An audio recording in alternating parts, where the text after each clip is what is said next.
What's up, guys? It's KB. Make sure you subscribe to the Underground Sports Philadelphia YouTube channel. Click the bell icon down below so you don't miss a single video from us. And thanks for tuning in to another video from Underground Sports Philadelphia. Now let's get into it. Philadelphia, baby, you're gonna love it. Best sports fans in the world. Actually, the worst, but that's what makes them the best. It's recording. I was expecting the countdown because we did the 2 lives last week, so I'm used to the 30 seconds. Can we do like a Power Rangers intro one time? Like, can Kyle edit that for us where we do like flips in and then there's like explosions all behind us and everything? And the whole time we're just going, yeah. No, I think I could add in a video clip. So this weekend we could take pictures and I could make like a funny screen. Oh dear! You're like doing cartwheels. I'll take you take a picture like this, or like when you're like in a cannonball. We can make it work.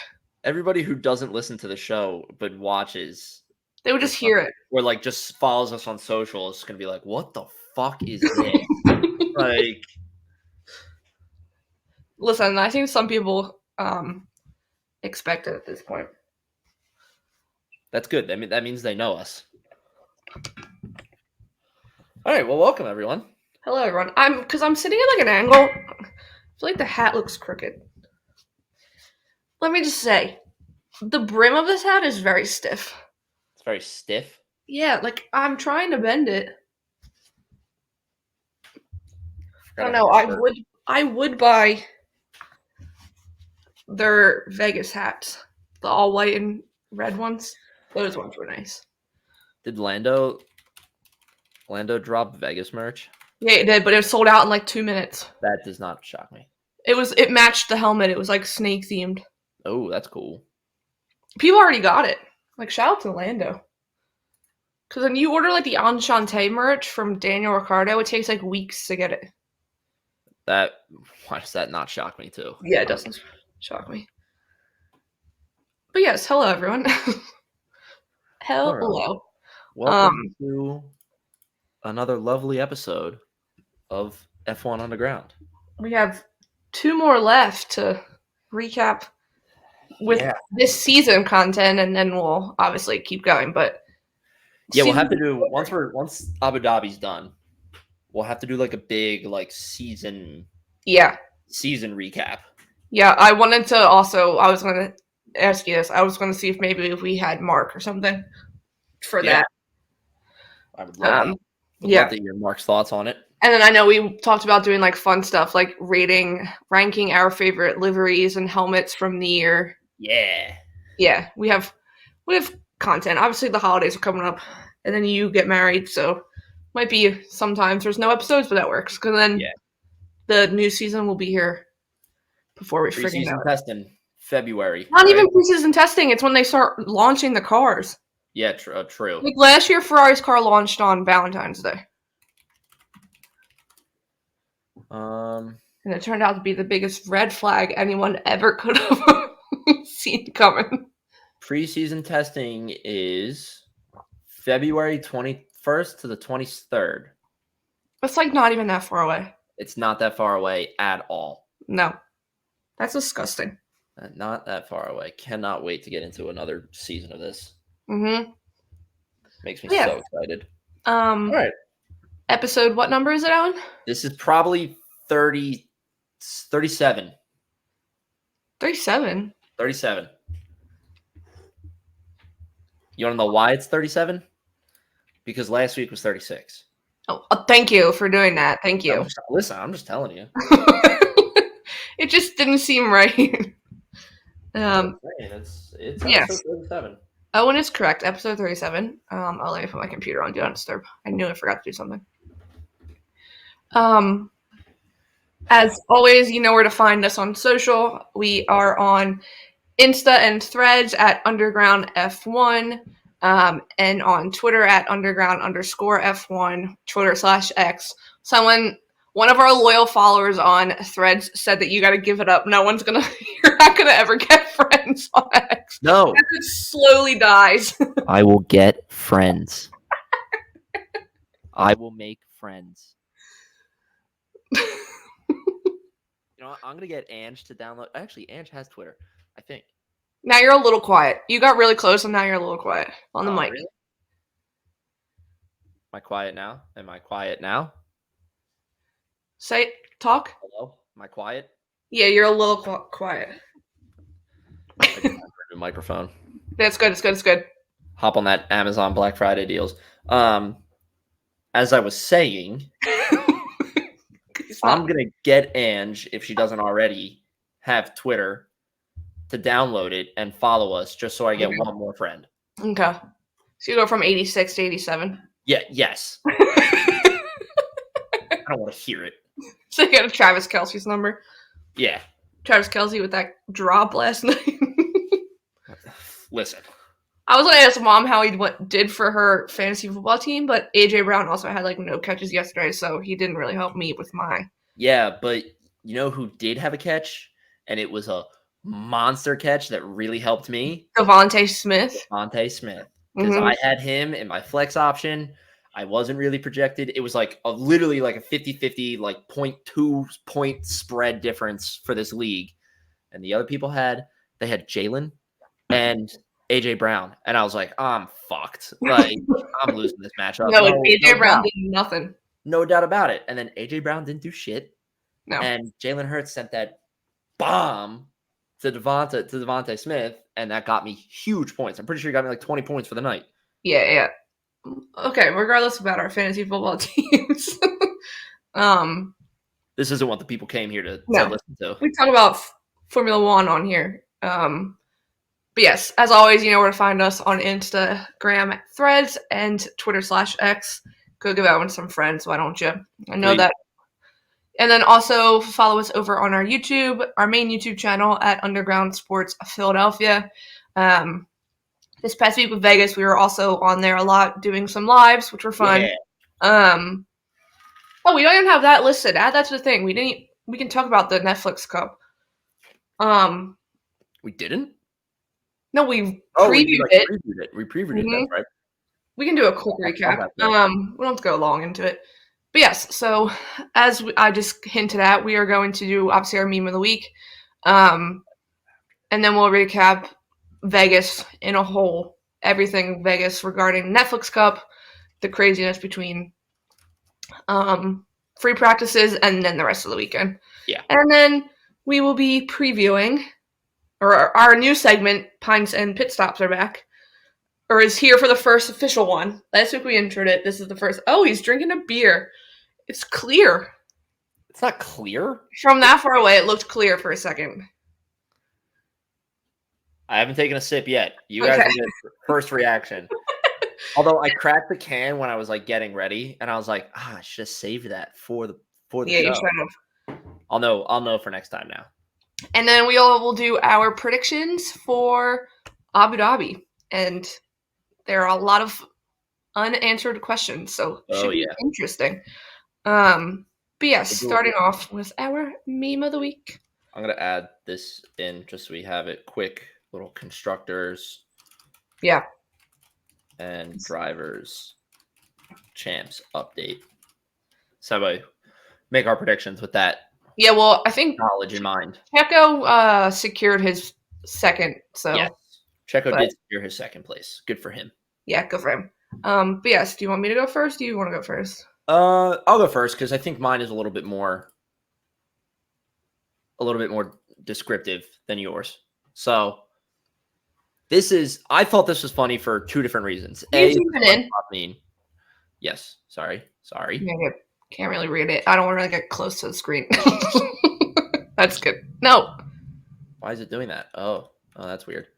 All right. So I found this funny for two reasons. Because A, it's SpongeBob, and SpongeBob is top tier comedy. Mm-hmm. And B, this is something that I think we were kind of guilty of when the season first started.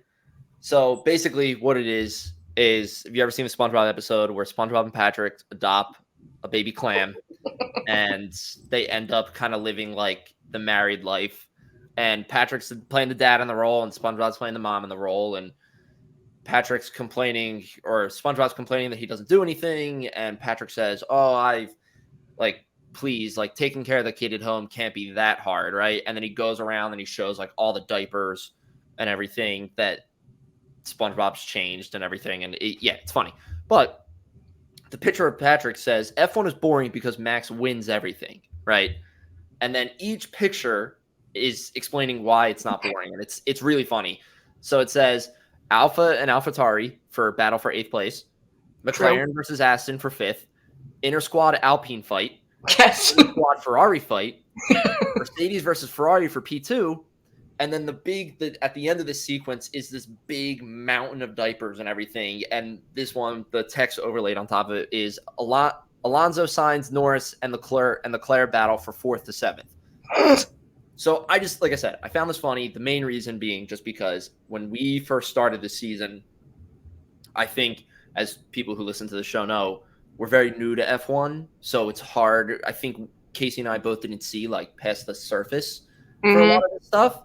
And we've learned as we've watched the season and go along and everything. And in the beginning of the year, I know I'm guilty of saying it. I was like, this is boring. Max is winning all the races, blah, blah, blah, like all this stuff. And my mindset only changed when I started looking at all the other things that were happening during the season and not just focusing on, okay, who's first in the Drivers' Championship, who's first in Constructors' Championship, shit like that. So that's why I thought it was funny. It's more of a, like, I relate to this more than I just find it purely funny, but that's but it still is funny because it's literally all that shit is happening. Yeah. And that's the thing. There are people who I know still say it of just like, God, Max is winning like fucking everything. It's so boring to watch. And you're like, okay, well, what about like McLaren versus Aston? And then you're like, well, what about the drama with Ferrari? What about the drama with Alpine? What about this 4th to 7th fight? Like, that's fucking awesome. Like, all this different things. So, yeah. Anyone's game. It is anyone's game for the midfield and tons of different places. So, yeah, that's my meme of the week. I like it. Retrospective look at the season. Okay, so mine is kind of, I posted this. I had help on, speaking of friends, my friends over on Threads. So I posted this because losers over there. This is my instead of the cooldown room this week, I didn't make this up. We got the cooldown room. So this picture, I might have about 20 screen grabs from this part saved to my phone because every reaction, like every face they were making was so funny. But this is the best one. So I posted this and said, caption this. So I'm going to go through everyone's. There's a few good. I mean, obviously we have 16 replies. So I'm reading some of them for you now. Some of these are really good. Yeah. Okay. So first we said, is that fucking child lock on? So just so good. Is this where Max? This is where I convert another Charles Leclerc pole to win again. That one's mean. Brutal. I love that he put and then they posted this. Yeah, I love that Jason put the pictures too of just like pole winner. Yeah. Then we have, and then right there is where I pushed Charles into California. Yep. Because he did. Next says Max, I'll take a Happy Meal for my grumpy friend from Ferrari. Fantastic. Guys, look at that bug on the window. Look, it's Jensen going through a bloody standing. What? Bloody standing. The side super dumb take Danica because his face. He looked. I also tweeted or I also posted earlier a screen grab of him looking like it was an episode from The Office, and he's literally staring at the screen because she makes some stupid comments. Yeah. This one, Max, 3 Big Mac, 3 large fries, 3 Cokes. Charles, hey, no. What? Nothing. Nothing. You're gonna get to it next. Yeah, I showed you this one. It's literally just a McDonald's order. This long one, but it's so good because it's so descriptive. And then they're saying, "No, I wanted this. I wanted this." I love the I wanted the McNuggets, but okay. Threads, like the Threads account, decided to chime in and say Cash Cab's back on the road. Thank you, Threads. Which is a great one. That was not the only one they commented on that list past weekend also. Are we making friends with Threads? And then this just says, Prez looks desperate to get out of there. And I said he was stuck being the third wheel because he's always a third wheel when it's those. Oh, of course. Anybody's the third wheel when it's those other two. Mm-hmm. And then it says, is that George? Did anyone invite him? Someone should tell him there's no space for him. It's under. Oh, that's good. Oh, that one's good. This one entitled "White Boys Waiting for Their Rides," It's not wrong. and then that. Again, this one might be my favorite one. Is that Did George? anyone involve George? Shit, we got no more room for him. But yes, so it's good. Thank you to everyone on Threads because they were quick with that. And thank you for Threads themselves. Mm-hmm. I forgot what else they. Oh, when I reposted the video of Charles Leclerc's overtake, they also responded to that. But sure, hi, welcome. But yes, those are our meme of the weeks. Moving on. Get this show on the road. Vegas, it makes me think of that meme, the football player. They had us at the first half. They had us in the first half, I'm not going to lie. Because Vegas literally had us in the first half. Between the Netflix Cup being a little wonky, and then the practice fiasco, and then it ended up being probably one of the best races of the season, I have to say. Yes, it was a great race. But we'll do, so short stint with the Netflix Cup. If you guys didn't tune into our live stream, I really enjoyed it. That's coming from a golf fan, though. Yeah. So I can definitely understand why I'm a little biased. My critiques of it, and I think you might have the same one for the first one and everything. You might have both, actually. The commentary aspect of it on Netflix's end was not the best. No, and I think a lot of people agreed. Yeah, with this, especially in the there's a shot where Bert Kreischer is standing on a tee box waiting for, I can't remember what group it was, for them to come up to the tee box, and whoever was doing the voiceover play-by-play commentary says to Bert what where are your guys at? And he was like, I have no clue. And it wasn't like a playful he really had no clue where they were. I have no clue. They'll probably be coming in 2 seconds. No, he literally was like, I could not, I can't tell you. Yeah. So the commentary could have been picked up a bit. The other thing I didn't really like, and this I feel like take with a grain of salt, because it's they're playing golf, right? Golf is the main thing we're watching here, right? But the sporting event itself was broadcasted as F1 meets golf, right? Mm-hmm. Okay, yeah, you did that because you had drivers come in and whatnot. But it felt like... I feel like the F1 drivers were forgotten. Yes, it felt like the F1 drivers were forgotten. It literally was just this is Lando Norris. He drives.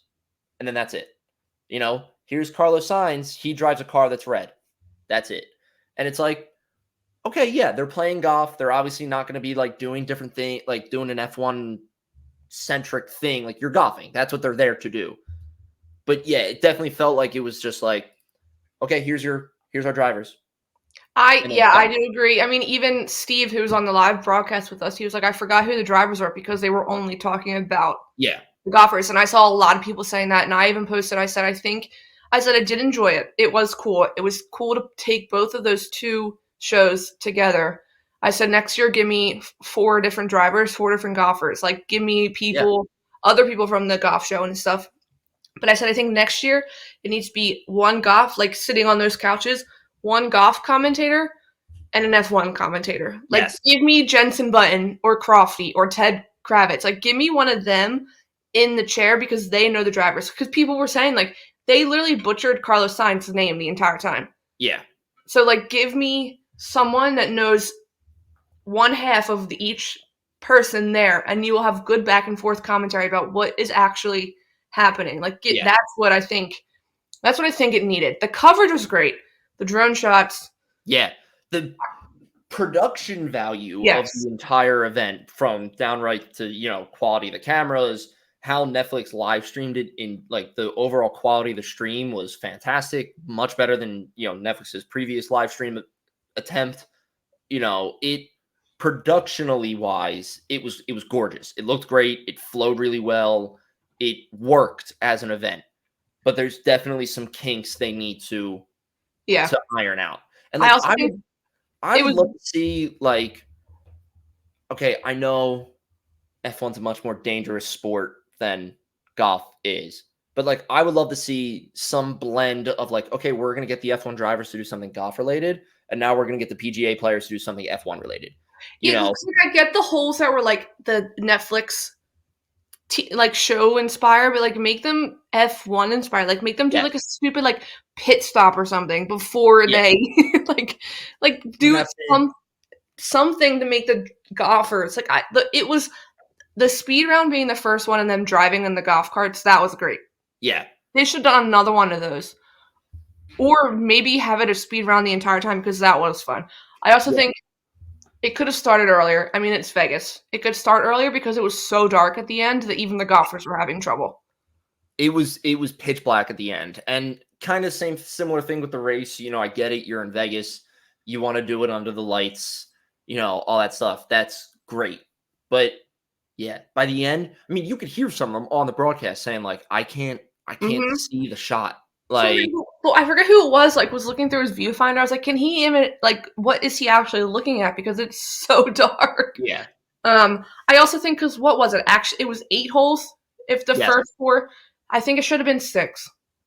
6, I feel like would be a good number for non-golfers to view the event. Because, like, to me, watching 8 holes, that's easy peasy. Like, yeah, but for me, the second set of 4 felt forever. Right. Like, that's the thing. Like, yes, I think 6 would definitely be, like, a good sweet spot of, okay, we're going to get, you know, people are going to start drifting off in attention and everything. But if you do 6 holes, then you have your playoff hole. Then you're done. Like you're definitely able to grab their attention more. You do 3 fun ones, 3 normal holes. Like you easily could split it up that way. So yeah, I think there's a lot more. I think they look at that and they know there's changes that can be made. But it was fun. I do have to agree. The other thing I wish they did, and I'm just remembering this now, but I remember thinking it during our live stream. There were times it felt like they really focused on the first 4 golfers, which was Lando, Ricky, Justin Thomas, and Carlos Sainz, which is great. I've said it before. JT is my favorite golfer. Lando's my favorite driver. I was fine with it, right? But there was a point where we watched those 4 tee off, and then we went back to the other group with Pierre, Finau, Albin, and Max Homa, and they were in like the middle of the fairway. And it's like, we didn't see them tee off. Like, I would have loved if they could have done something like the format we have here. Do a quick, like, side by side. Like, okay, yeah, you don't only need to do it all the time, but if Carlos and JT are driving to their tee shot, throw up another screen on the side and let me watch Pierre hit his drive. Like, that's what they normally do in real golf, don't they? Yeah, they do that. Yeah, they'll do that multiple times. Or if they can't do that, at least they'll at least like wait until the second shot is hit, and then they'll be like, okay, hey, here's how we got here. And they'll show the tee shot. So it's like you can follow the flow of the hole and how the players are actually doing better. And it's just like, oh, we didn't just magically teleport from the green on the 7th hole to the tee box or the middle of the fairway on the 8th hole. Like, I feel like they didn't even show them do the second hole. No, they barely showed, like... And I get it because... But, like, at the same point, Carlos and Justin Thomas were literally destroying Ricky and Lando. So, like, why focus on the other ones that were tied until the very end? Go back to the close matchup so that we can see. It just kind of felt like Pierre and Albin and Finau and Homa, they were a little bit of an afterthought. Yeah. Like, it was like, hey, we're going to focus on the first 4 guys as, like, the stars of the show, and then these 4 are just going to be content when everybody's driving to their tee shots or, like, driving up to their next shots, you know?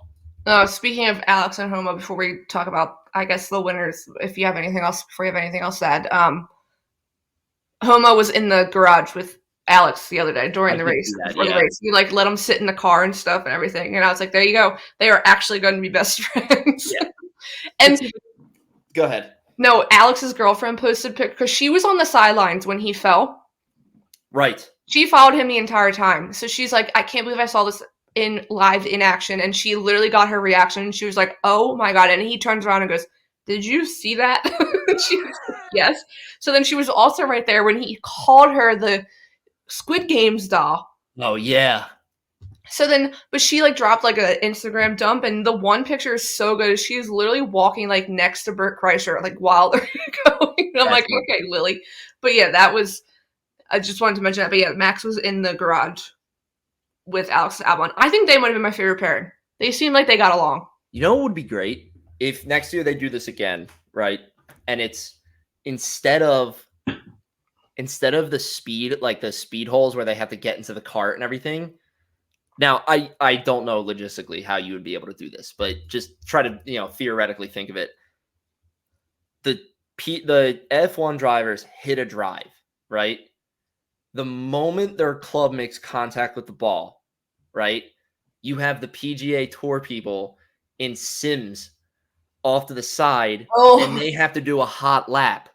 As soon as the ball hits, they do the hot lap. The moment they cross the line, they can just get up and go run into the ball. So that would be cool because that kind of brings back into the Formula One content. And if they don't really have much practice with it, they're gonna crash. They're gonna crash all this stuff. So it might make it a little bit, funnier and whatnot. But just an idea I had. I don't know. I don't think logistically you could do that. But no, but even the minute Carlos hits the ball, Justin Thomas is not in the golf cart and has to drive and figure out where it's gonna land. So he has to race there and then finish the hole. That would be because obviously it's not the F1 car, but it's or give them a go-kart and they're on the cart path and they have to go-kart to where there you go. Yeah, they can make it work. You could definitely incorporate some more driving into it, And I was even thinking going back to having an F1 commentator and a golf commentator. Have Carlos Sainz and Justin Thomas do it next year. They win. Don't make them do it again. Yeah, have them be the commentators because they have the history of working together. So that would be better too. I feel like, but at a minimum, bring them on to the broadcast. Have main people who do it, but then have Justin and Carlos pop on. Because Carlos is going to be in Vegas next year for the race. So he will obviously be there. Yeah. So but yes, as we just said, winner for Carlos and Justin Thomas by a landslide in their foursome, but then also by a landslide with I can't even count Pierre Gasly because he did nothing. Pierre Gasly didn't do shit. Tony Finau was the last minute substitution. He put his team on his back. He was the real MVP. He was the emergency backup goalie that came in and won game 7 in the playoffs. He was insane. But yeah, so they won, and then Carlos dropped that trophy, and I think that trophy was held together by tape because it literally broke in every way possible. Yeah. That video was funny too, and then Carlos showed up Thursday to the pad or Wednesday for media day wearing his winning jacket, which I thought was funny. That's a good move. I mean, that was probably Carlos's dream come true. So yeah, absolutely, I would love that. Yeah, but yes, Netflix Cup. It was good first one. Overall success for Netflix. Mm-hmm. But definitely some few kinks and bumps in the road they can iron out. Yeah, it's excited to see where it goes from there. Moving on to the race, to the real show of the weekend. Let's talk about FP1. What was 9 minutes of FP1? And I think the best was before I get there, long story short, they go out for FP1. Cars are driving. A manhole cover or a drain cover is becoming loose. Carlos goes over it. The manhole cover literally rips a hole through Carlos's car. Yep. And he doesn't crash, which I'm shocked, but it literally shut the car down right away. Yeah. Whatever. They red flag it. Next thing you know, session's not being resumed. Because they have to go around and check every single drain cover and refill them with concrete. Yep. Check them and file them down or fill them. Figure it out. Like we said, Carlos's car is destroyed. Ocon had to change the Did he have to change the chassis of his car too? I think so. Yes. Yeah, I believe so. But the craziness of it all is Carlos had to get a 10-place grid penalty because of they had to literally. I think I tweeted or I posted it was like $1.5 million of damage or $15 million in damage. That's disgusting. And that wasn't even counting the engine. They had to replace the power unit because it was damaged. So he got a 10-place grid penalty. Ferrari appealed it because clearly everyone else agreed. It was not Ferrari's fault. They blow up the engine like by making a mistake. It literally was destroyed, which was unfair. But I just love did you see the TV pod camera angle? So it's the camera that sits right above their head on the car. Oh, yes. So he hits it. You can see the whole camera jerk.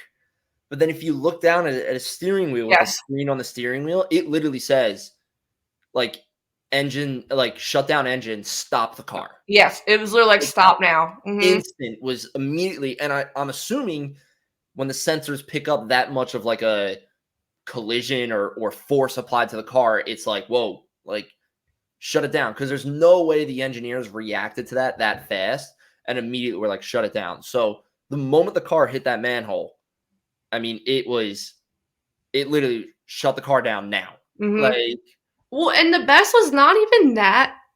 That one wasn't even a good angle. It was the one fan view of the angle where he hit it. He, like, probably could have gotten air. Like, oh my God, yeah. Like, it was a pretty big bump, I have to say, which was unfortunate for him because that did suck. I mean, they immediately, when they looked at Carlos Sainz's dad in the garage, he was like the look on his face. I mean, I would be pissed off too for my son. They also said that Carlos said he like lost feeling in his legs for a second. That's crazy. That's what you even had Max, who we'll get into Max because he was on one this weekend. Wow. He literally said, he was like, when you hear that, you like, that's serious because that could have been a major injury if he would have crashed. But yeah, they then refill all the holes, all the manhole covers, while people are sitting in the stands waiting. I go to bed. I wake up when it's supposed to be happening, seeing that it's delayed. So I go back to sleep. I wake up. It started at 2:30 a.m. Vegas time. It was supposed to start at 2, and then they delayed it to 2:30 again. But at 1:30, they decided to call the police on all the people waiting in the stands, kicking them out. Which was wild because they probably knew, because they said it was with, like, security and shifts and the amount of workers that they had there and the closures and all this stuff. And people were like, okay, well, you probably knew that. So, yeah, people were pissed. There's already lawsuits because good for those people. Yep. The FIA or F1, the Vegas GP, put out this disgusting statement. It doesn't even say, we're sorry, we apologize. The one statement, it literally is like, we've all been to concerts and so sporting events where it's been canceled. People are like, yeah, but we get a refund. Yeah, it doesn't matter that we've all been there. We get a refund. Yeah. Like, ask anyone that's had concert or sporting events tickets during COVID. They all got a refund. What a joke. So instead of a refund, they get a $200 voucher to the Las Vegas Grand Prix store. Wonderful. Which I want to know what they can buy because everything was probably so crazy expensive. So what could they buy? Like a keychain for $200? Buy like one sock, and that's it. But yes. But after that, the rest of the weekend was pretty good. The best was, so I just want to read this interaction between us on Friday morning after FP1 and 2. So you text me, first of all, you texted me literally to the minute when I woke up. So I'm like still half asleep and I'm just like, oh yeah, because I got up to go for work and it was just starting at 5 a.m. So I was like, oh, I can watch FP2. So you text me at 6:45 in the morning. Mm-hmm. You're going to wake up to chaos. And I was like, I read this and I'm like, wake up to chaos. I'm like, what? So I literally answer, huh? And you go, from FP1 and 2, or are you watching? And I was like, watching what? So I text back and I'm like, what happened in FP2? And you give me the rundown of, the 2.5 hour delay, like blah, blah, blah. And then you tell me about Carlos's grid penalty. But I go, what the fuck, really? And then I go, hold on. So I said, if it's just finishing up now, have the drivers been up all night? Mm-hmm. And you said, yes, it's a mess. They also kicked out fans that waited, blah, blah, blah. And said, yeah, the drivers have been up and at the track since 6 or 7 Vegas time. And I literally just like let out this little laugh. And I was like, we knew that this weekend was going to be a shit show. Mm-hmm. And this first 2 practice sessions are already delivering. And Like, it's like, they literally had everything go wrong in the first 2 sessions that they could have had go wrong. Like, if just throw in some rain and that would have been the icing on the cake. Yeah, it would have been, yeah. But yeah, they literally, it was just a mess. Yeah. But like we said when we started recording, it really, the first half was a mess of it. Mm-hmm. From qualifying on. From FP3 on, it was great. It was fine. Yeah, FP3, it kind of cleared up. Mm-hmm. FP3 was pretty run-of-the-mill. But wait. Before we go into FP2, I have to say, Carlos' side of the garage and Esteban Ocon's side of the garage worked their asses off because they both went out and ran during FP2. Yeah. Yeah. And Carlos was on a mission the rest of that weekend, I have to say, except for maybe the race, but he was on a mission. But yeah, FP3 was boring, normal practice session. And then quali was great. I mean, I slept through it. I didn't wake up for it. You woke up for it. I slept right through my alarm. Quali was great. It was a little disappointing just because it was, McLaren, both are out in Q1. Mm-hmm. That to me was the biggest thing, just because, and I kind of knew that going in because I, heard Zach kind of say at the Netflix Cup and a couple other interviews, basically saying like, our car's not built for this track. We know we're going to struggle here. But it did suck because then they got him, of course, McLaren's a big surprise. And then, of course, media gets him on the radio and they're like, well, what'd you think? You got out in Q1. And he was like, well, yeah, we're disappointed by it. But, we weren't expecting to be out in Q1. We were expecting to be out in like Q2-ish. Like, yeah. What you want him to say? I mean, past that, pretty run-of-the-mill qualifying. No major, no crashes, nothing like insane. It was just pretty run of the mill. I mean, that's the thing. It was tough. I'll say that with it being run of the mill, it was tough sitting there watching it because I was trying to stay awake and I knew that if like a crash or something happened or any sort of like mishap happened, I would be like, oh shit, like here we go. But yeah, pretty run of the mill. I mean, Leclerc's lap in Q2 was probably the best lap of the entire weekend. That was a killer lap. Yeah, I mean, that's the thing. It was fun to watch, but yeah, overall, it was a normal quali. It was a normal quali. Exciting one. Yeah, what you've come to expect from qualifying sessions. So, I mean, after watching, you can't really take into account FP1 because there's like no time, but like Leclerc was on one this weekend. He was cooking. So then waking up to see that he was on pole, I was not surprised. Yeah. But yeah, no, it was pretty. Qualifying was good, but I went back and did watch it. But the Williams though, being both in Q3. Yeah, that was huge. Mm-hmm. That was really cool to see. Yeah. And I mean, even broadcasters Crofty and whatnot were talking about that during Q3 qualifying. They were like, "Look at this! Like, look at the Williams in Q3," and it was like, "This is awesome to see." And I was like, "This is cool." Like I'm like genuinely happy for Alex Albon and Logan Sargent. And like, Logan, yeah. Dude, Logan, I think I was more excited for Logan. I think, because Alex has been there before in Q3 in that setting. This was the first time we've seen. And it's technically a home race for Logan, even though I know Miami's literally his home, but it was a home race for Logan. No, that was the setting. I literally, when I woke up, the worst part is my mental alarm went off at 5 a.m. Qualifying literally ended like an hour, like 30 minutes before that. And I was like, are you for real? Yeah. But I literally put it on Threads. I was like, no, I slept through it. And people were right away they're like, well, you'll be happy about pole. And they're like, but look at the Williams. And I looked at the standings and I was like, oh, hello, Williams. The best was, so I wake up for qualifying. I'm sitting there watching it.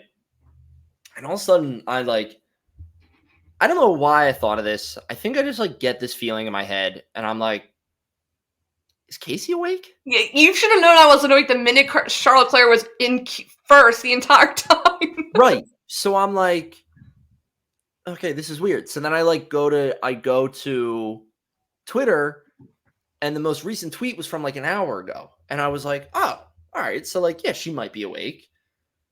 And then Andrew's working overnight. So I text her and I'm like, hey, like I'm up. And I go, I think Casey's asleep. She goes, oh, really? I was like, yeah. And she goes, well, how do you know? And I was gonna say like, oh, I haven't seen any tweets or anything on Threads. And I immediately just go, oh, she hasn't texted me about Charles Leclerc being in first. So this is true. I would have been freaking out. That's the thing. Even going into Q3 with him, because I'm pretty sure he went into Q3 on pole. He went into every session on pole. Right. So like you would have texted me and been like, holy shit.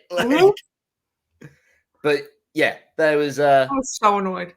Other than that, pretty run of the mill qualifying. But yeah, you obviously the best was too getting your text the next morning and you were like, I slept through all of my alarms. Yeah. I met mom at the gym and I was like, I slept through my freaking alarms. And the best part is I was asleep right here on the couch.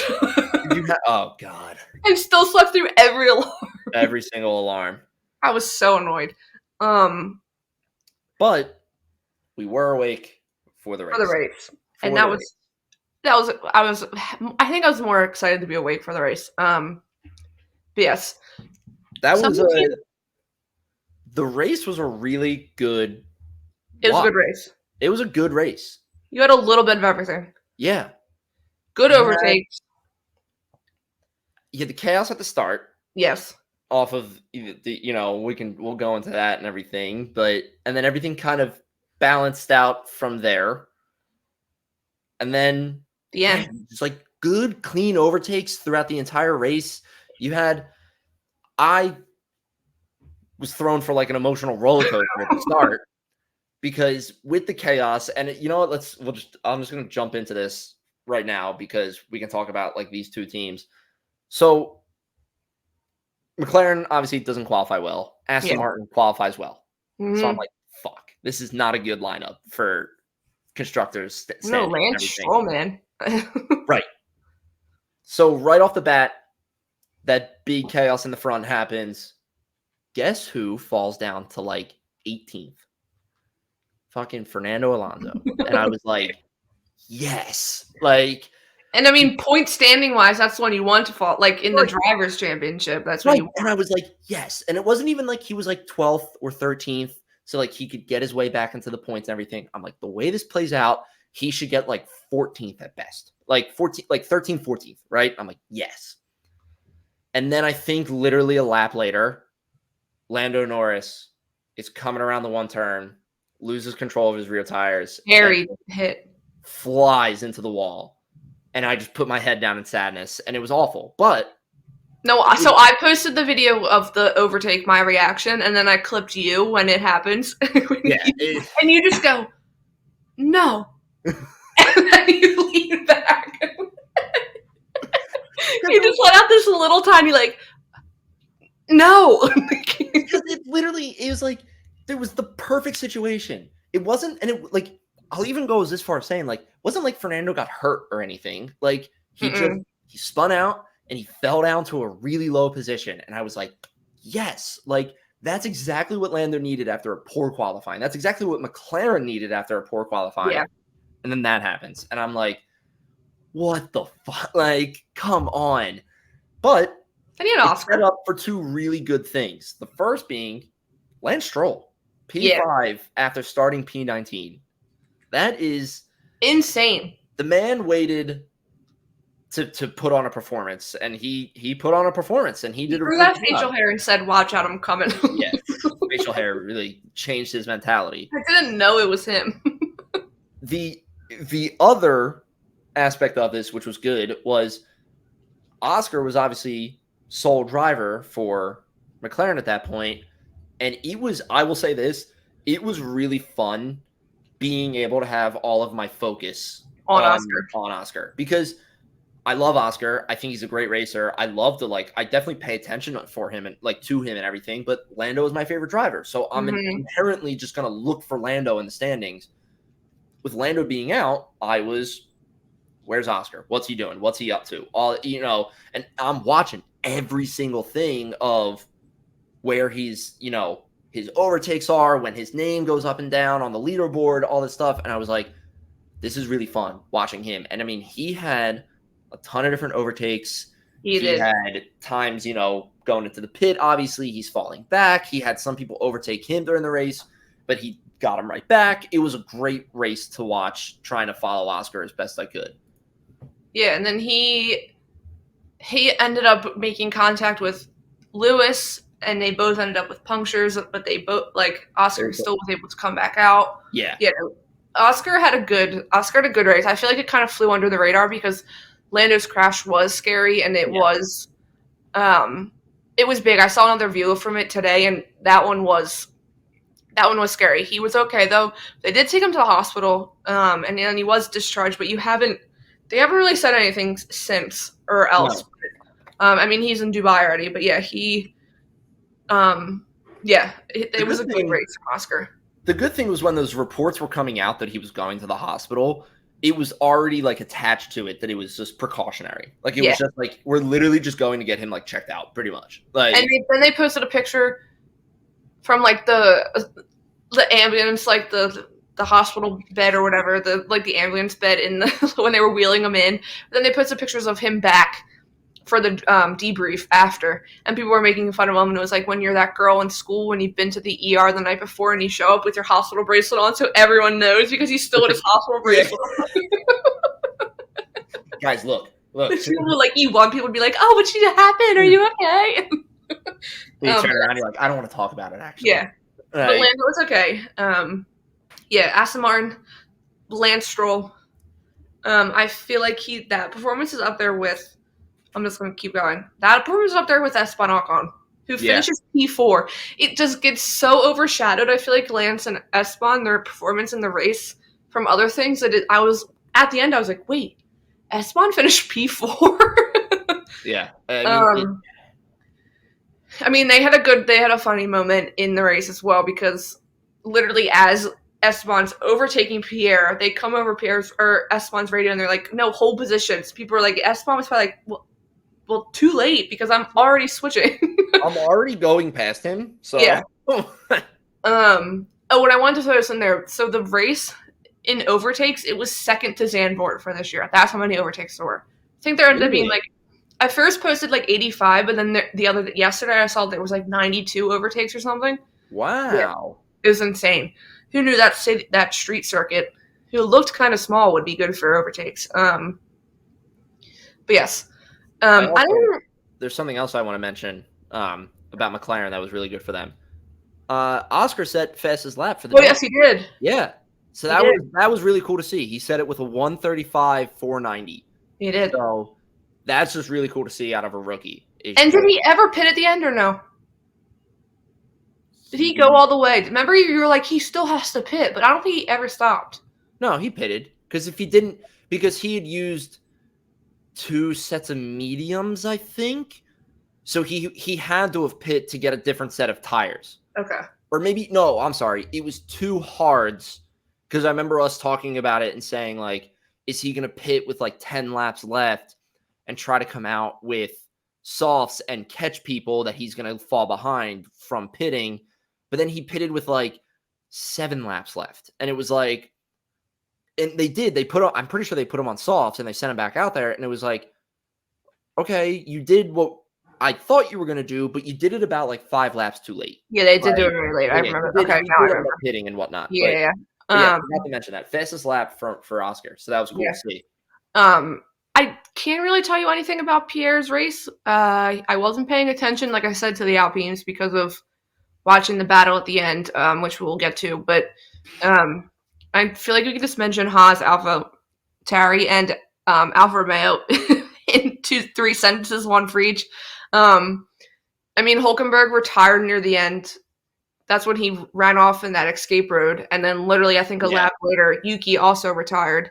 But Yuki had Did Yuki get damaged at the beginning? Was he one of the drivers that got damaged? Yuki may have had some small damage at the beginning. I can't remember specifically. To be fair, I wasn't really paying attention. I was more so focused on Fernando and then Lando's crash when it happened. Okay. And then Alfa Romeo wasn't very noticeable besides the fact that they legit look like Mercedes on the track because their livery was mostly black. I did like it though. They looked like it so much.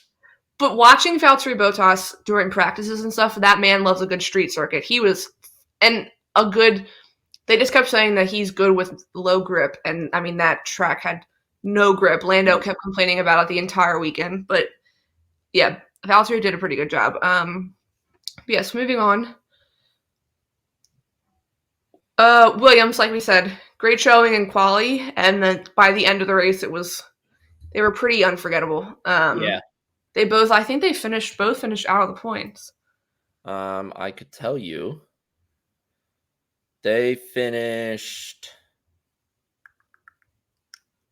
Alex Albon finished 12th, and Logan Sargent finished 16th. Yeah, they both finished out of the points. So they started 5 and 6, and then to finish those, that's not a very good weekend for him. They're like Ferrari, like especially Alex Albon. He has the quali pace, but then when it comes to the race pace, their race pace is shit. Yeah,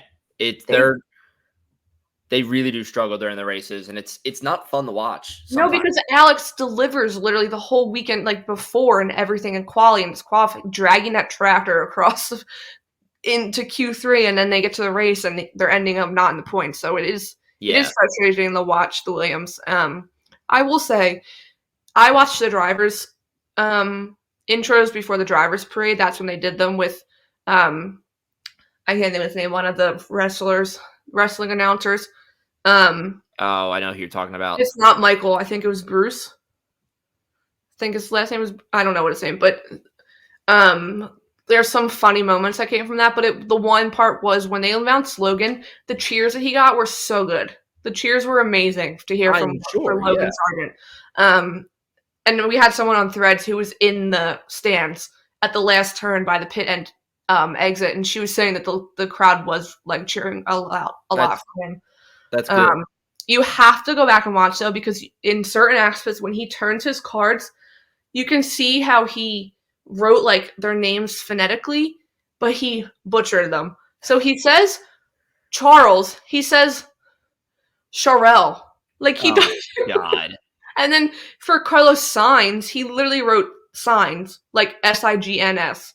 Oh, Jesus. And then they had no clue what they were doing. So literally, like, Charles goes and he knows he's getting interviewed. So, like, he kind of stands there a second and then turns around and sees Natalie Pinkman and goes over and gets interviewed by her. But Checo comes out, does not get interviewed at all. First of all, he screams Perez in his face, and then Checo. I did see this clip. This is a good clip. I watched the video so many times. He just stands there and like, it's like when your mom leaves you at the cashier at the food store and everything, like you're next in line. He literally is just sitting there, and next thing you know, he like looks and he's like, "Oh," and then walks away. Have you seen the clip?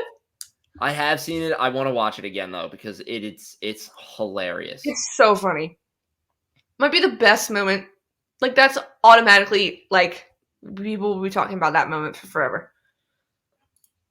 Also, Valtteri Bottas comes out in a Golden Knights jersey, which I called.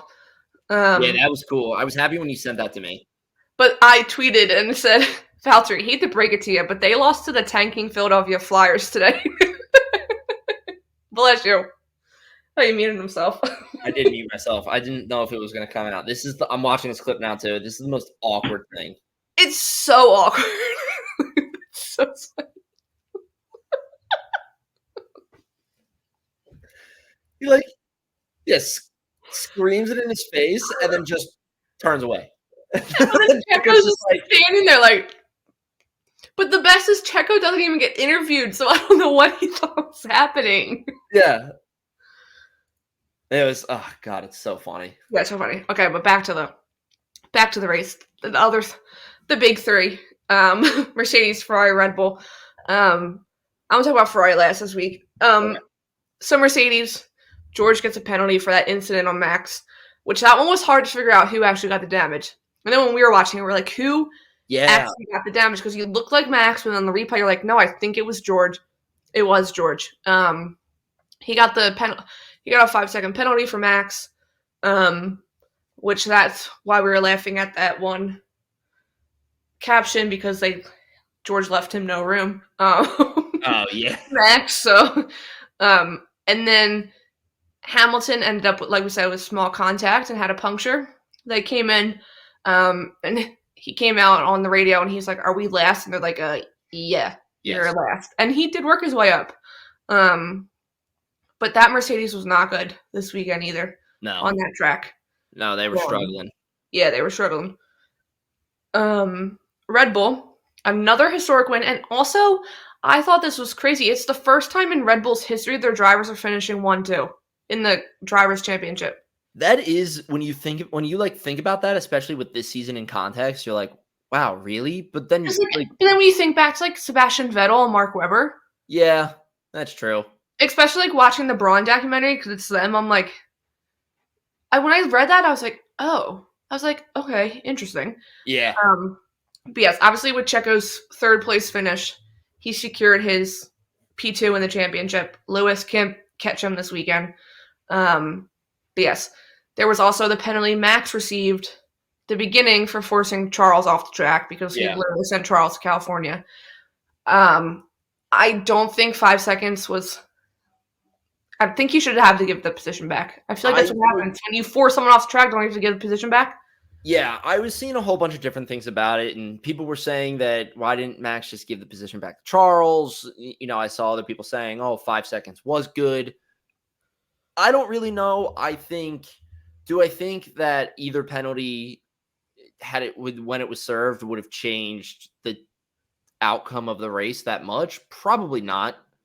But yeah, I think Max probably would have caught Charles pretty quickly after again. But yeah, Charles was, like I said, Charles was cooking all weekend. I really think he could have won. We'll get into Ferrari, but I really think he could have won if it wasn't for that safety car. But yeah, no. So yeah, he ended up getting 5 seconds, which he served during a pit stop, which it literally didn't matter because he had such a gap at the beginning, at the point when he took it. This, though, was very shocking. I remember I was getting ready for bed after the race, and I was looking on Threads or on Twitter, and I literally posted, I was like, wait, Max apologized to Charles for forcing him off the track. Max Verstappen, I don't think, has ever done that his entire racing career. It is his boyfriend Charles, so... Yeah. Well, that's what they literally were talking about in the post-race conference, and they're like, well, our debriefs when we were children were a lot more intense, and then Max literally chimes in and says, yeah, it was just an incident. On the microphone in front of all the press, so it was heard. And they both start cracking up, and people literally were like, yeah, well, when you had to get a race marshal in to calm you down during your post-race debriefs, they legit are true enemies to lovers, those two, I swear to God. But then it was also another quote from Max. He was like, I knew during karting that if I ended up in F1, Charles was ending up in F1. Right. So I've said it before, and I will say it over and over again. Max respects Charles, and Charles respects Max. Oh, absolutely. Yeah. I think Max respects Lewis a little more now because of how many championships he has, and he's not fighting Lewis every weekend. So I think he respects him a little more, but he definitely doesn't respect him like he respects Charles. Charles has that. Charles has the I'm gonna say life benefit of that. Mm-hmm. They grew up together. Yeah, they've been racing together for how long, and it's just they both have seen each other at moments where they're like, holy shit, this guy is determined or whatever it may be. This guy is the real deal. And yeah, it's they literally are they are legit the same age. Their birthdays are weeks apart. So it is interesting to see their dynamic. But despite Checo getting P3 in the race, he was asleep at the wheel. Let's be honest at the end. I hope it's voted overtake of the month, because that was the coolest overtake from Charles Leclerc at the end. He waited. He was just patiently waiting behind Checo stressing me out, yes, but he was just patiently waiting in the wings. And when he knew, I think it was like one of the last 2 corners, he just. It was, yeah. It was very late in the race and Mhm. very late in the lap itself. Yeah, he just goes right in front of Checo. Yeah, and let me just say, beautiful producing of just making sure we had that camera angle, because like you just said, you see the 2 cars in line and you just see Charles just slide out and in one like definitive move just cut out and cut right in front of him. And I was like, I mean, we were all watching it. We were all just like, holy shit. Like, yeah. Threads knows. I posted my reaction on Threads. And it got way too many likes for my liking. good. That's good. Take one for the team, for the brand. I also saw, because I posted F1 posted another angle. So it's like the other side of the track. Oh, there was really? a camera right there. That's the better angle, because you can see the moment Checo sees him coming around to overtake him. Like, you see Checo move his head a little bit and like, oh shit, he's right there. Like, I'll have to find it. I did post it on Threads. That is a good, that's a good angle to look at, because you can see Checo literally sees Charles coming. There's also posted F1 did like overlapped with his overtake and his side of the garage, and the one guy that's like, he's one that has the Luigi tattoo, and he's like the one that puts the car up on the jack and stuff at the front of the garage. Oh yeah. He literally is like, no, don't get, like, wait a second. And then when they know he's actually doing the overtake, they literally just like lose it. It's so excited. They're so excited. Yeah. But yeah, I mean, that would have been one of Leclerc's best races of the season, I have to say. Despite, yeah, definitely one of his best races. I mean, we just mentioned it. I think the safety car, the kid has the worst luck in the entire world, because if there was no safety car, he would have won. Yeah. He easily would have won. Because Max was complaining that his tires were gone by the end. Charles was never complaining that his tires were gone. No, and he actually, in the post-race interview with Max, he even says, like, I had worse degradation than Charles did. Mm-hmm. And I wouldn't be shocked if that race was extended by 5-7 laps at most. We either would have seen a very, very close race like we saw with in Brazil, or Brazil, right? Yeah. The ending of Brazil was really tight. Between Alonso and Perez. Poor Perez 2 weeks in a row gets yeah, we would have seen it. We would have seen an ending similar to that, or we would have seen Charles take the lead, Max, and win that race. No, I firmly believe that. Brazil, I think, was 71 laps, and if this was 50 or 51, if we had 20 more laps, yeah, I think Max would have lost the position, because he was struggling. Yeah. And Charles was not. But I mean, Ferrari was going in confident, because it was a track going to work for their car. They knew the tire drag wasn't going to be as bad as it normally is. So, like, they were extremely confident. I was like, what is going on? Yeah. What is happening here? Like, I'm literally the meme of Jim from The Office when he's like, what is going on? That's what I felt when I was, like, reading their interviews. I was like, okay. But yes, very exciting. Carlos, as we said, crashed at P1, 10-place grid penalty. Whoa, you just selected the entire... Yeah, sorry, put that by accident. I don't even know, where did he finish? Carlos? Yeah. Carlos was P6? P5? Hold on. Race results. 6th. He finished behind Stroll. Which, that's not bad. That is not bad at all, yeah. That's 2 huge... Oh, and Hamilton worked his way back up to 7th. Yeah. So, I mean, that's 2 pretty big point grabs for Ferrari, because now they're only 4 points behind Mercedes. So, yeah, the fight between these 4 during quali in the race are going to be intense. If they're in between the same 4 positions, that'll be intense to watch that race start. I'm so excited. Yeah, that'll be good. has the potential to set up is like a fantastic race.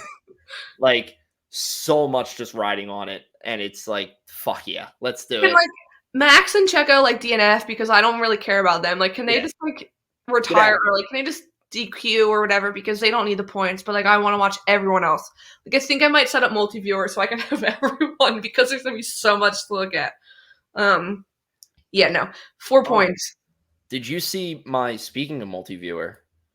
Did you see my tweet from this weekend with my new multi-viewer setup? Yeah, I think they liked it, didn't they? They did like it. It was so much fun. Did you also see that the Brazilian commentary are using multi-viewer on a screen? Are they really? Yeah, they like posted. I think they tweeted it today. It's like you can see their one computer screen in the middle of 2 monitors, and it's multi-viewer. That's funny. That's good for multi-viewer. Mm-hmm. But yes, Vegas, like we said. So, how did the first half? Do you want me to do standings now? No, do standings we do our predictions. Before we do the predictions. Okay. But do you have anything else to add from this race? I don't. No, I think I agree with you. Vegas definitely, on paper, Vegas should have been a shit show, and it was in the beginning. But then they definitely, I don't know if they figured things out or got lucky. No matter what it wasn't really a shit show as much as I think we were expecting it to be, which is good. Nobody got hurt. There wasn't any major crashes, like it was good. It was a great race. Loved it. I think the one thing I still have is the timing. Like the timing is an issue. Yes. It's crap. Like we were talking about on Threads multiple times this week, even like every time someone new joined in, we kept saying the same thing. It's daylight savings time in America. So the sun's setting at 5. Why couldn't they have raced at like 6 p.m.? It would have been an okay time for us. Like Europe suffers and they deal with it during other races that aren't in their time. Why are we deciding? Why is Vegas, where you're trying to grow the sport in America, being catered towards the European crowd? It just doesn't make sense. Yeah, it doesn't help at all. No, it doesn't make sense at all. But yeah, I think that's my only like issue with it still is the timing. I mean, we have 10 years of Vegas, so it's not going away. I think Vegas would be Vegas because obviously I think Vegas and Abu Dhabi will be the last 2 races of the season now for 10 years or however long. But Vegas could be the spot where a lot of championships are decided, and that's a good track. Yeah, it's a fast track. It is really fast. And we're spoiled with Abu Dhabi and Vegas back to back or Brazil and Vegas back to back. Like 2 great tracks for overtaking, wheel to wheel. Yeah, that was a good one. Okay. Moving on. All right. I'm kind of nervous. I'm so excited for it. All right. So if you hadn't listened to the last show, I think we talked about this. This is going to be our new segment. It's called Pints and Pit Stops. Essentially, what this means is I like beer. I like trying new beers. So whenever time there's a segment, I'm going to have a new beer to try during this. That is not Formula One related at all. That's just to make a little extra content and try beer. Make it fun. I mean, Daniel Ricciardo, Valtteri Bottas, Lewis Hamilton, if you want to send us your non-alcoholic beverages to try, we will. Happy to try those. So the other half of this, the pit stop half of it, is going to be a trivia-based speed round for whoever's participating. Like I said, this can be Casey. Sometimes we might flip it where it's Casey will be asking me the questions. If we have Mark back on the show, we'll ask him stuff like that. So this week, I'm adding a little bit of a layer to it because I thought of this too after we have recorded last week. Pit stops are very fast. So obviously, like I said, this is a speed round. What we're going to try to do, though, is I have a list of 5 questions here, right? And these questions will change all the time. There will be a certain theme, and I'll tell everybody that theme. But I also have a timer set for 5 seconds. Oh, my God. And I'm going to see how many questions Casey can get through in 5 seconds and how many she gets right. Wait, but you have to ask me the question. Right. You're going to take 5 seconds to read a question. No, I'm not. It should take a second for me to read a question and you to answer it. I hope so. All right. I want to be like a party level pit stop. So the theme of this week is Braun GP, more specifically Jenson Button. If anybody freaking love Jenson Button. I think I might be his #1 fan after this. If anybody hasn't yet, there is a new documentary on Hulu, Disney Plus in some countries as well, pretty sure. Yeah. That follows the story of Braun GP from Honda Racing and everything in like the 2009 season. I think 2009 season. Jenson Button was one of the drivers for Braun GP at that time.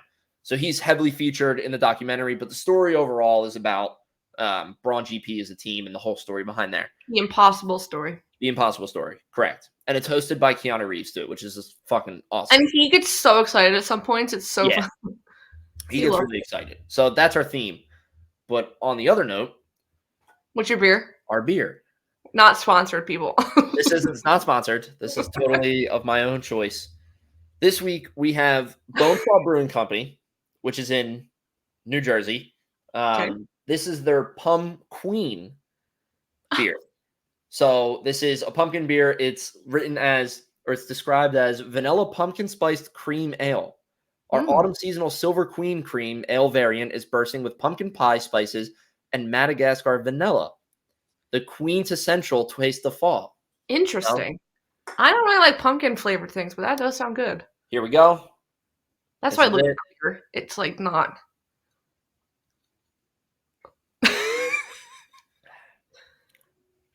That is oh shit, that's delicious. Do you have more? That is delicious. No, I just have this one can. I was gonna say bring it on Thursday. I want to try. This is really good. You can definitely This tastes like you're eating apple pie. Doesn't taste like that. But I had mainly vanilla off of the bat. And now you get pumpkin? Now I'm getting a little bit of like a pumpkin aftertaste.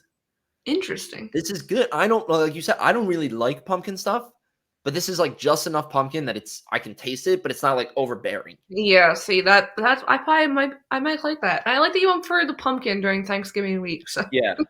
Well, so I didn't buy this beer. I didn't choose this. This is part of my beer league at work. So this at work. Me. Yeah, you're killing two birds with one stone with this. Yeah, killing two. Yeah, the beer. This was very good. Give it a rating out of 5. 3. Oh, okay. 3 out of 5. Nice middle of the road. For basis, a 2.5 is this is a good beer. I can drink this beer. But you want to go back. So a 3 would be like, this is a good beer. I can drink this beer. It's got a good flavor. Okay. There you go. 5 is obviously, this is a phenomenal. 5 is like, if I had to request a last meal, this is what I would request. So like 5 for me is like my favorite Christmas red wine. Correct. Like that's okay. Correct. Okay. Let's take another sip, people. Take another sip. All right. Right, ask your questions. I'm ready. So here we go. Like I said, this is Jenson Button themed. Okay. Actually, you know what I might do? I might just stopwatch this actually instead of doing the timer. Yes, do stopwatch. Yeah. No deadline, but we'll see how long it takes. All yeah. Right. That's that actually makes more sense because pit stops are timed. Yeah. So all right. So I'm gonna say go. Hit the timer. And you start reading. Right. I'm gonna read you the question. Just give me an answer. Okay. All right. Ready? Mm-hmm. 3, 2, 1, go. When was Jenson Button born? Oh, I don't know. Give me an answer. 1975. Okay. Where was Jenson Button born? In England. I don't know. Okay. How long did Jenson Button race in Formula 1? Oh shit. Okay, come on. I'll say 10 seasons. Okay. How many teams did Jenson Button race for? Well, Braun. Whatever was before Braun. McLaren. 3. Okay. What was Jenson Button's car number? Oh, spurped. 6.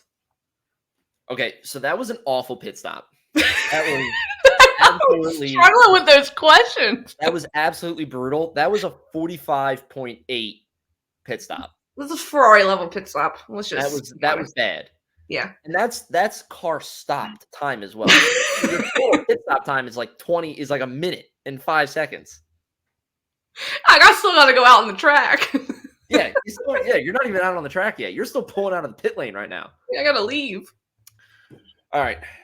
Here's the Give me the answers. You got one of them partly right. So when was Jenson Button born? Jenson Button was born in 1980. Where was he born? I dated him. I knew he wasn't that old.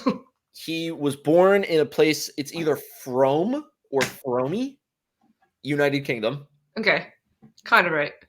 How long did Jenson Button race for? Jenson Button raced from 2000 to 2017. Oh. Yeah. Yeah, long time. Long career. That was okay, wait. Put in an aspect. I was 2000, I was in kindergarten. 2017 I graduated college. That's insane. Yeah. How many teams did Jenson Button race for? He had 1, 2, 3, 4, 5, 6, 7. My God. 7 teams. So it's Williams. Oh yeah, true. Benetton, Benetton, Renault, Barr, Honda, Braun, and McLaren. Okay. And then what was Jenson Button's car number? 22. Oh, I just guessed. So 45 seconds. 45.80. I'm going to write that down. Yeah, we'll make a leaderboard on the side. I was just about to put that. I'm going to make a time to beat. Yeah.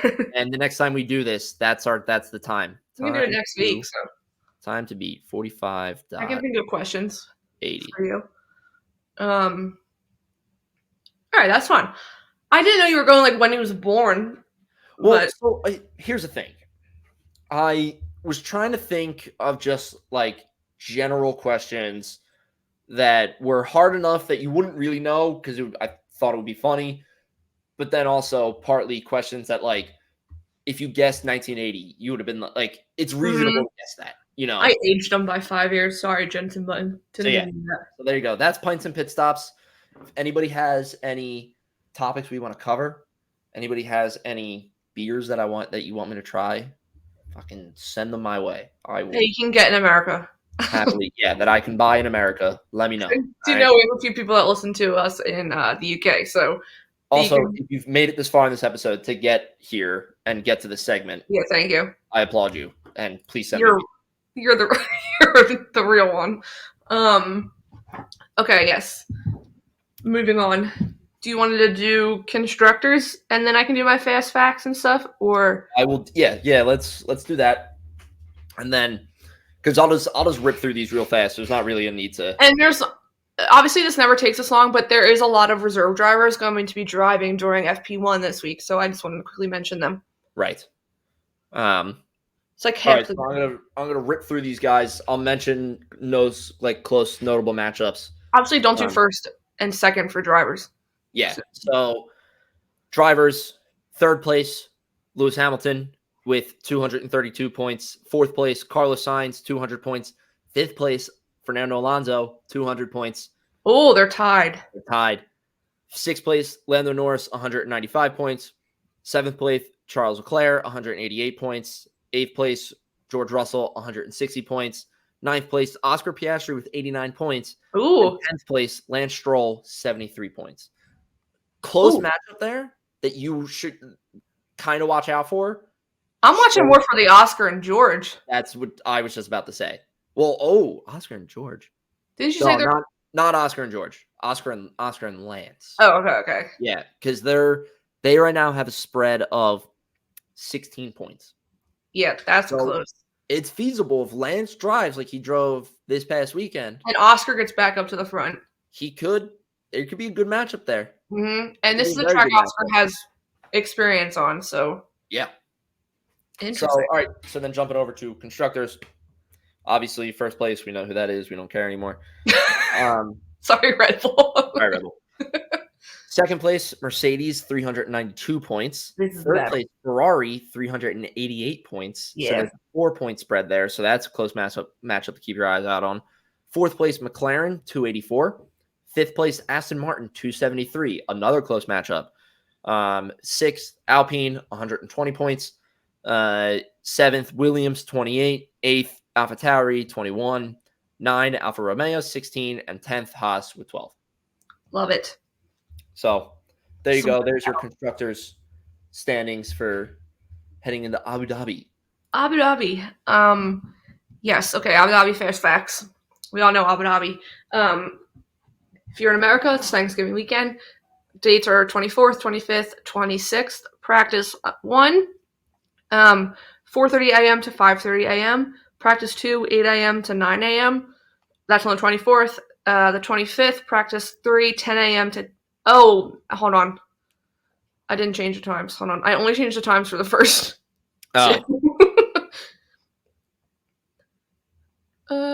Schedule. Okay.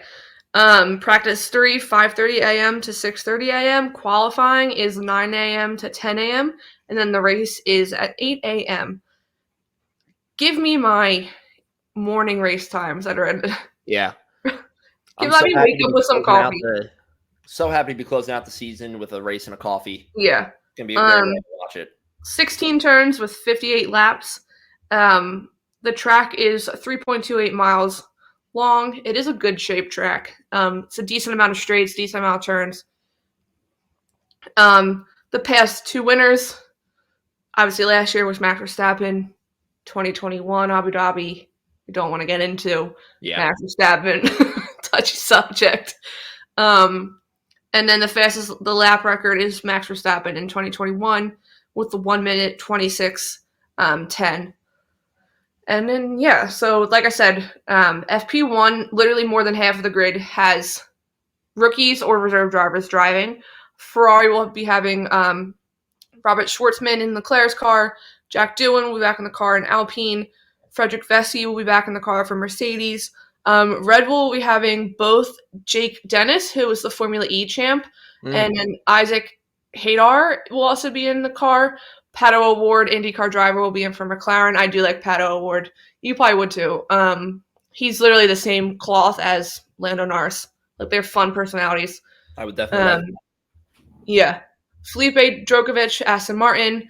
Williams will be having Zach O'Sullivan. Someone else told me someone else for Franco Colapatino will also be driving for Williams apparently.